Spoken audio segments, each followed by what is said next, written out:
Hello guys, Unabridged here, and today I'm going to be continue reading The Tale of Emily Windsnap by Liz Kessler.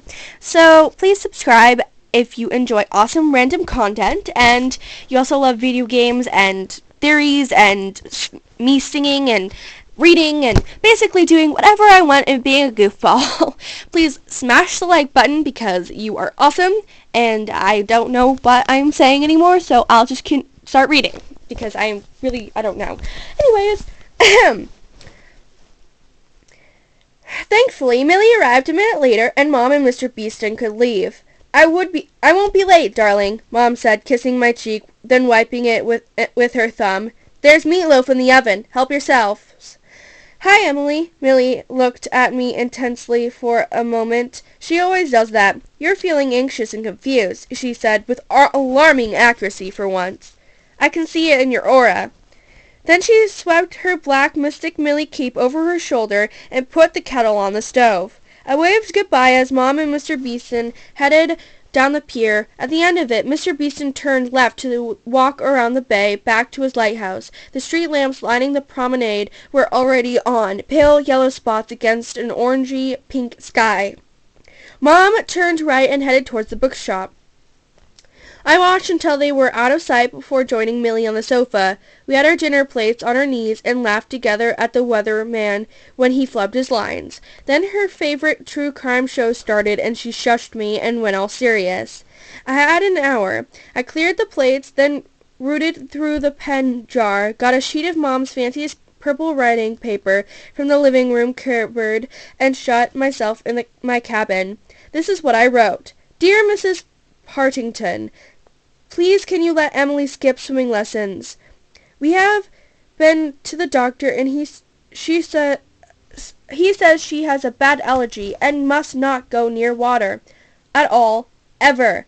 Kindest wishes, Mary Penelope Windsnap. I pretended to be asleep when I heard Mom come in. She tiptoed into my room, kissed me on the top of my head, and smoothed the hair off my forehead. She always does that. I wish she wouldn't. I hate having my bangs pushed off my forehead, but I stopped myself from pushing them back until she'd gone. I lay awake for hours. I've got some fluorescent stars and a glow-in-the-dark crescent moon on my ceiling, and I look up at them, trying to make sense of what had happened. Actually, all I really wanted to think about was the silkiness of the water as I sliced through it, before everything went wrong. I could still hear its silence playing with me as though we shared a secret, but every time I started to lose myself to the feeling of its creamy warmth on my skin, Manny's face broke into the picture, glaring at me. A couple of times I almost fell asleep, then I suddenly woke up after drifting into panicky half-dreams of me inside a huge tank, the clouds all around me. They were pointing, staring, chanting, "Freak! Freak!" I could never go in the water again, but the question wouldn't leave me alone. What had happened to me in there? Would it happen again? And no matter how much I dreaded the idea of putting myself through the terror again, I would never be happy until I knew. More than that, something was simply pulling me back to the water. It was like I didn't have a choice. I had to find out, however scary it might be. By the time I heard Mom's gentle snores coming from her room, I was determined to get to the bottom of it, and before anybody else did, too. I crept out of bed and slipped into my swimsuit. It was still damp, and I winced and pulled my denim jacket over the top. Then I silently climbed up onto the deck and looked around. The pier was deserted. Along the promenade, grouse houses and shops stood in a silent row of silhouettes against the night sky. It could have been a stage set. A great big full moon shone a spotlight across the sea. I felt sick as I looked at the plank of wood stretching across the dock. Come on, just a couple of steps. I clenched my teeth in my fists and tiptoed across. I ran to the pilings at the end of the pier and looked down at the rope ladder stretching beneath me into the darkness of the water. The sea glinted coldly at me, and I shivered in reply. Why was I doing this? I wound my finger in my hair. I always do that when I'm trying to think.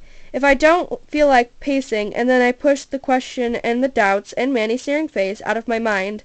I had to do it. I had to know the truth. I buttoned my jacket. I was then getting in there without it on. Holding my breath, I stepped onto the rope ladder and looked out at the deserted pier.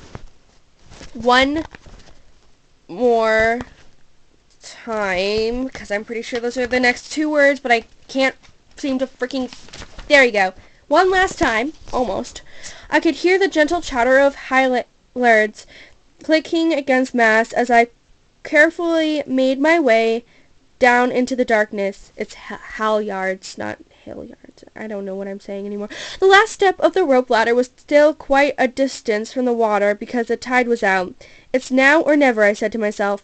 Then, before I had time to think another thought, I pinched my nose between my thumb and forefinger and jumped. I landed in the water with a heavy splash and gasped for breath as soon as I came up. At first, I couldn't feel anything except the freezing cold. Ocean. What on earth was I doing? Then I remembered what I was there for and started kicking my legs. A bit frantically at first, but seconds later, the cold melted away and so did my worries. Instead, a feeling of calm washed over me, like the waves, salt on my lips, hair flat against my head. I darted under the surface, cutting through the water as though I lived there. And then it happened again. I swam straight back to the pier, terrified. No! I didn't want this. I changed my mind. I reached out, but couldn't get a hold of the ladder. What had I done? My legs were joining together again, turning the stone. I gasped, threw my arms around uselessly, clutching at nothing. Just a cramp, I told myself, not daring to look as my legs disappeared altogether. But then, as rapidly as it had started, something changed. I stopped fighting it. Yeah, so my legs had joined together, and fine, now they had disappeared completely. So what? It was good. It was right. As soon as I stopped worrying, my arms stopped flailing around everywhere. My head slipped easily below the surface. Suddenly I was an eagle, an airplane, a dolphin, gliding through the water for the sheer pleasure of it. Okay, this is it. You might have guessed by now, or you might not. It doesn't matter. All that matters is that you promised never to tell anyone. I had become a mermaid. So I'll end the chapter. I'm gonna end the episode today right there because it's the end of the chapter. So I hope you guys enjoyed the episode 3. Yeah, I'll mook out because I'm super tired and I'm pretty sure I should stop filming before I go to bed. So I'll mook out. Peace. And my foot is asleep. Yeah, there you go. Foot's asleep. Oh yeah, and comment down below if you want me to continue my Breath of the Wild playthrough and my Twilight Princess playthrough.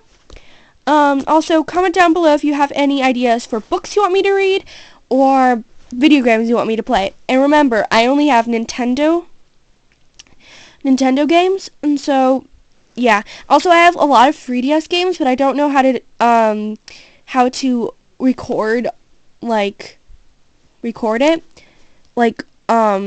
Not like with a other camera, but I don't know how to record it with like the screens. I don't know how to record it. You know how some YouTubers have like this thing where they can record it on the screen, like screen recording. Yeah. Anyways, I don't know how to do that. So if you guys know how to do that, please comment down below. Please. Anyways, no one got peace.